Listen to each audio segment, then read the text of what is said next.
Last night, there was a horrific string of shootings in and around Atlanta that left a number dead, especially apparently targeting women of Asian descent. There were shootings at 2 massage parlors in Atlanta, 1 in the suburbs. It left 8 people dead.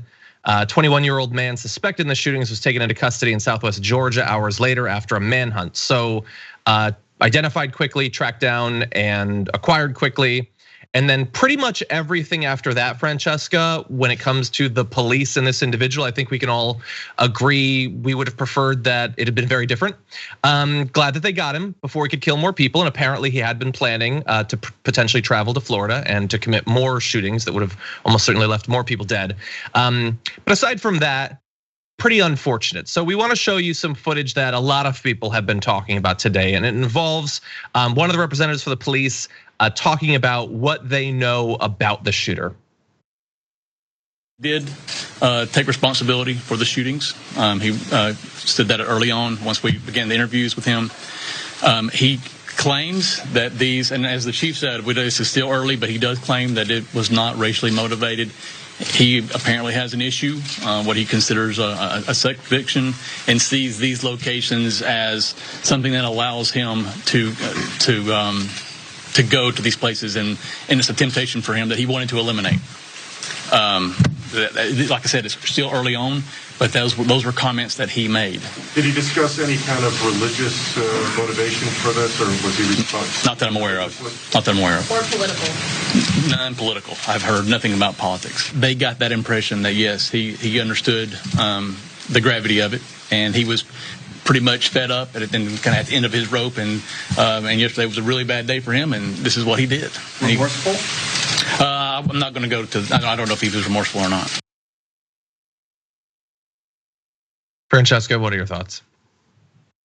I mean, I think it's an incredible exhibition of a police officer doing the PR work for a murderer.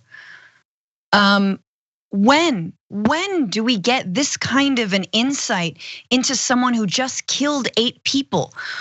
At what point did anyone ask a police officer to say anything other than we're investigating whether this was racially motivated, whether it was politically motivated? We're investigating it. No, you don't just funnel the words of a mass murderer into the public sphere unquestioned. I mean, if anything, say nothing. So it's just shocking. It's just immediately shocking to hear that. And I guess I just want to say that for everyone, when something like this happens, you immediately think, probably because most of you watching are not mass murderers, which is wonderful. Great audience. Just kidding. Don't kill us. You immediately think, why would someone do this? I mean, I think that's any rational response is, why would someone do this? And I think that we all have to kind of take a step back and think about, like, there is no justification. Number one, there's never a justification for this kind of killing. So let's just get that out of the way. But you definitely don't expect a police officer or chief to come up and immediately make the talking points that the murderer, apprehended very peacefully, as most white suspects are, to do the PR work for him. Yeah, and I know, oh God, there's so much there. I want to touch on the last point that you made, which a lot of people have pointed out. We always point this out, that when it's a white shooter, they always seem to capture them peacefully. And people who especially are in media and the right wing, that whether they admit it or not, they do think of themselves as unpaid PR for these sorts of racist murderers. Will say, well, they surrender. They surrender. That's what's different, is that they surrender. Is that what's different? How many white shooters suit up with body armor and all that, clearly anticipating that they're going to be killed, and yet they still get brought in? I think it has something to do with the fact that the police in one situation versus another conceive of threat very differently. And that is the big thing. We know that the cops are trained that the most important tool that you need to check constantly is, how deathly afraid are you right now? And if you get to a certain amount of fear, begin shooting. That's basically how it works. And I think that there is something about these sorts of shooters that they believe is less inherently threatening to them. A little bit of the Ron Johnson, I felt like I was under no threat at the Capitol sort of thing. Absolutely. But anyway, obviously the more important point in particular here is what he did and why he did it, and we can't know for sure. And it is possible, although never, for sure, that over the next few days we'll get far more information about that. But I would say what the killer says the day of is largely irrelevant. And I don't think, and I know this is seemingly controversial. I don't think that whether a thing is racist is up to the racist. Is that controversial? Because the cop is acting as if it's really up to the person who did it as to whether it is an instance of racism or not. Absolutely.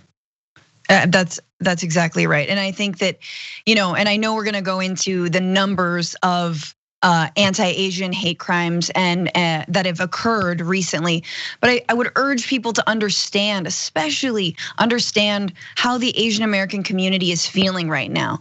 That now for the first time, right, states are opening up, people are out and about more. One of the sort of ironic things we kept on talking about lockdown is that there's gonna be less mass shootings.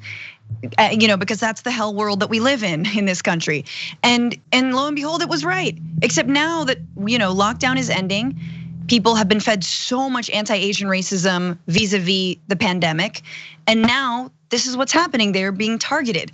And so just put yourself in the shoes of families, in the shoes of workers who put themselves on the line, who are actually trying to open up, trying to run a business, who are trying to live their lives, and understand that you cannot see what happened last night in Atlanta and divorce it from the many, many, many instances of anti-Asian hate crimes. So whether or not what's in the heart of the shooter was that he was targeting Asian women is irrelevant right now.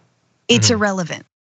Yeah, and just very briefly to touch on I would say what his criminal defense will at some point, claim as the foundation for some sort of insanity defense. The whole thing, he's obsessed with porn or whatever, temptation, insert whatever BS thing he's gonna say, even though in this case it was the cops for some reason doing that defending for him. There's been a lot of conversation about that, and I wanna read this tweet from Millie Tran, who said, as if these things aren't related and based on centuries of sexualized and submissive stereotypes of Asian women, white supremacy is rooted in misogyny and racism.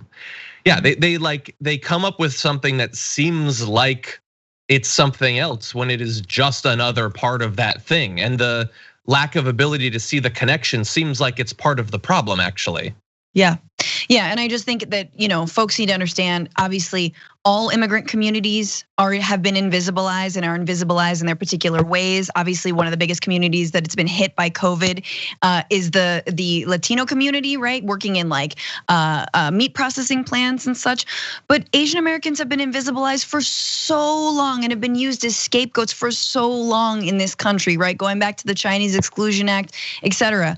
And the ways that not just invisibilized, but also hypersexualized. And ironically, with these spas where these Asian women worked in, that is precisely the kind of work that is invisibilized work, sex work that we don't talk about, and also the ways in which we sort of allow ourselves to see folks who work in those industries as dispensable and as disposable, and how there's no way you can bring yourself to kill that many people, honestly, or anyone really, but unless you are willing to participate in a level of dehumanization that absolutely a culture of anti-Asian racism has created, that has been fomented and stoked by the pandemic and Donald Trump so recently out of office. But so again, this stuff, it's not one-to-one, but be smarter than that, guys. Like zoom out a little bit, understand, situate this, not just in the year, not just in the 4 years of Trump, but in the long history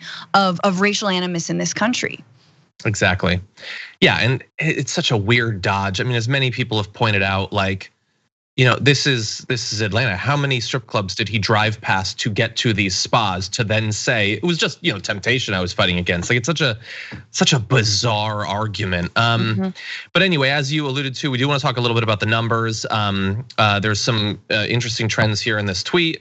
Verbal harassment makes up 68% of hate incidents. Physical assault makes up 11%.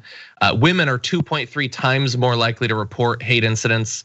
And in particular, in terms of sort of xenophobic attacks against Asian Americans and Pacific Islanders, those numbers are basically what we see, the distribution between women and men.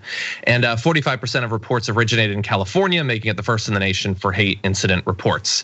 And not directly connected, but I on the pre-show for the Damage Report this morning, I was talking about how there's this new report on white supremacist propaganda incidents, like it being distributed at campuses or flyers and things like that. And in 2020, there was something like 5,400 incidents. In 2017, it was like 250. Like it has simply exploded.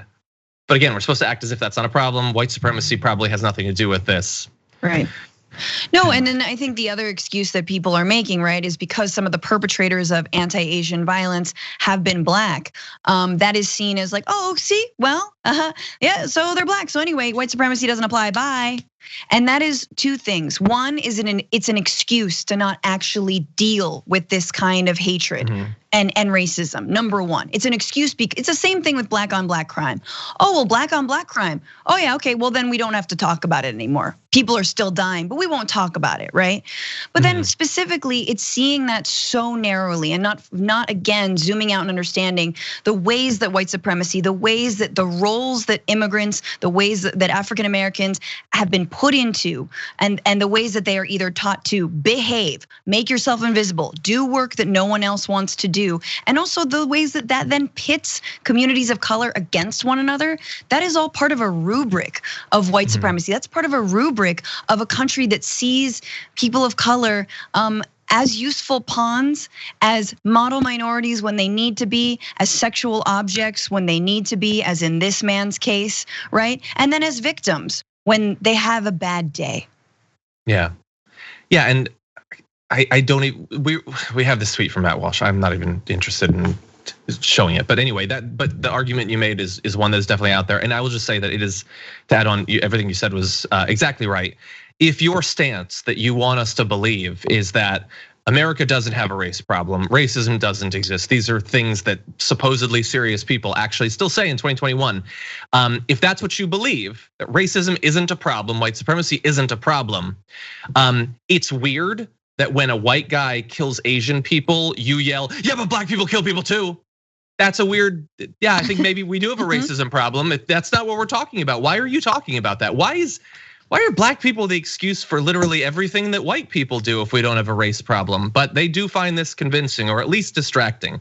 Because after all, super fast. When something like this happens and yet another white guy shot up a bunch of people, we know exactly what the strategy is. For Fox News, for the Matt Walshes and all that, it's maybe briefly we'll pretend to care about the victims, although they generally don't even bother to do that. Let's keep our head down for a day or two, and then we can go back to demonizing whoever we want. And we will never learn from this. No conclusions will be drawn that'll be useful or helpful. Right, and the problem is, I mean, like with the Florida nightclub shooting, right, where the perpetrator was Muslim and targeted the LGBTQ community. It's once again sort of seen as like, well, that's a problem over here, or oh well, this man is ISIS. That's great, that's a perfect tool for the right to use.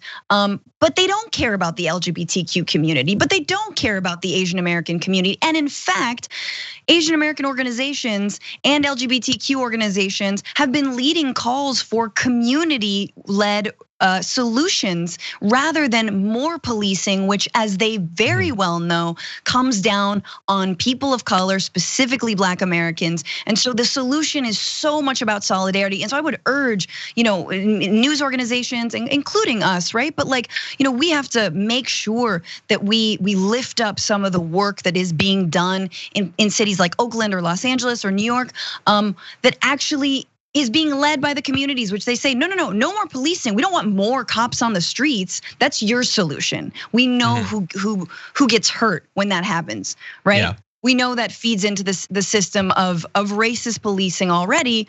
We need actual tools in the community. And those tools can also be housing, business loans, stopping gentrification, So yeah. Thanks for watching The Young Turks, really appreciate it. Another way to show support is through YouTube memberships. You'll get to interact with us more. There's live chat emojis, badges. You've got emojis of me, Anna, John, JR. So those are super fun. But you also get playback of our exclusive member-only shows and specials right after they air. So all of that, all you gotta do is click that join button right underneath the video. Thank you.